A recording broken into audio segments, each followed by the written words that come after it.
इसमें कोई शक नहीं कि किताबें मानवता की सबसे भरोसेमंद और ज़रूरी दोस्तों में से एक है। मानव जाति अनादि काल से दूसरे और आने वाली पीढ़ियों को ज्ञान और रहस्य साझा करने के लिए पुस्तकों का उपयोग करती रही है। यहाँ तक कि भगवान भी अपनी शिक्षाओं और दर्शन को हमारे साथ साझा करने के लिए पुस्तकों का उपयोग करते हैं।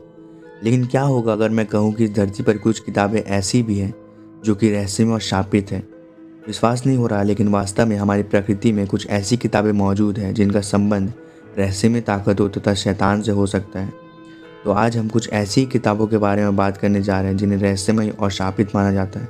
द ग्रैंड ग्रिमोयर यह दुनिया की सबसे रहस्यमय किताबों में से एक है और इसे अविश्वसनीय शक्ति वाली किताब के रूप में भी जाना जाता है। माना जाता है कि इस किताब को 1521 में एक ऐसे व्यक्ति द्वारा लिखा गया था जो शैतान के कब्जे में था।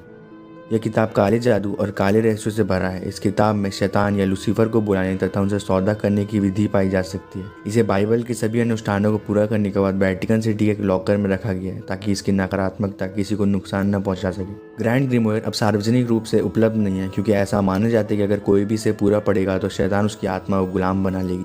The book of the sacred magic of Abramelin the mage यह किताब 15वीं शताब्दी में व्यक्ति द्वारा लिखी गई थी जिसका नाम इब्राहिम था। एक बार इब्राहिम ने इजिप्ट का दौरा किया और वहाँ उसकी मुलाकात एक जादूगर से हुई जो काले जादू तथा काले रहस्य को जानता था। उसने इब्राहिम को कई काले और रहस्यमय बातें बताई थी जिसकी हम कल्पना भी नहीं कर सकते।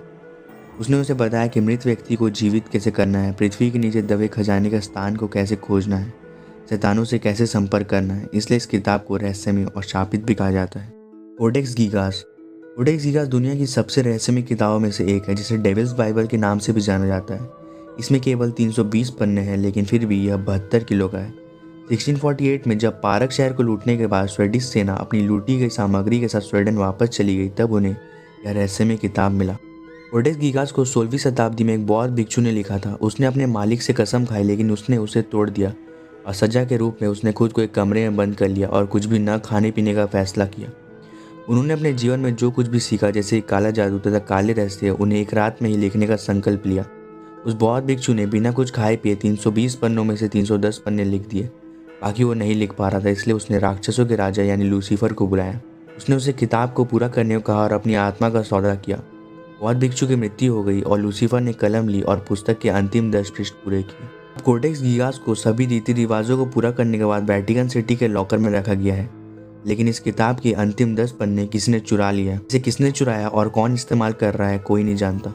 द वॉइंक मैन्युस्क्रिप्ट अनजान चीज़ों से ज़्यादा भयानक कुछ नहीं है और यही कारण है कि द वॉइंक मैन्युस्क्रिप्ट अब तक की सबसे रहस्यमय और डरावनी किताबों में से एक बन गई है। 15वीं सेंचुरी में लिखी गई सभी 240 पन्ने एक अनजान भाषा में लिखे हुए हैं, जिसने वर्षों से दुर्भाग्य से लोगों को निराशा और शाप ही दिया है। जबकि अनगिनत इतिहासकारों और शोधकर्ताओं ने कोड को तोड़ने की कोशिश की है और कोई भी सफल नहीं हुआ है। क्या ये किसी दूसरी दुनिया के लोगों द्वारा लिखा गया था, कोई नहीं जानता, लेकिन लंबे समय से अनुमान लगाया गया है कि जो कोई भी इस नई भाषा को खोज निकालता है उस पर एक घातक श्राप लग जाएगा। नेक्रोनोमिकॉन लोग इस किताब को अब तक की सबसे डरावनी किताब भी कहते हैं। आप इस पुस्तक के प्रत्येक पन्ने पर डरावनी चित्र पा सकते हैं। इस किताब के जरिए मरे हुए लोगों से भी संपर्क किया जा सकता है। इस किताब में मृत आत्माओं से संपर्क करने का तरीका शामिल है। नेक्रोनोमिकॉन फ्राइडे द 13th और एविल डेड सीरीज जैसे प्रसिद्ध सीरीज में भी दिखाया गया है।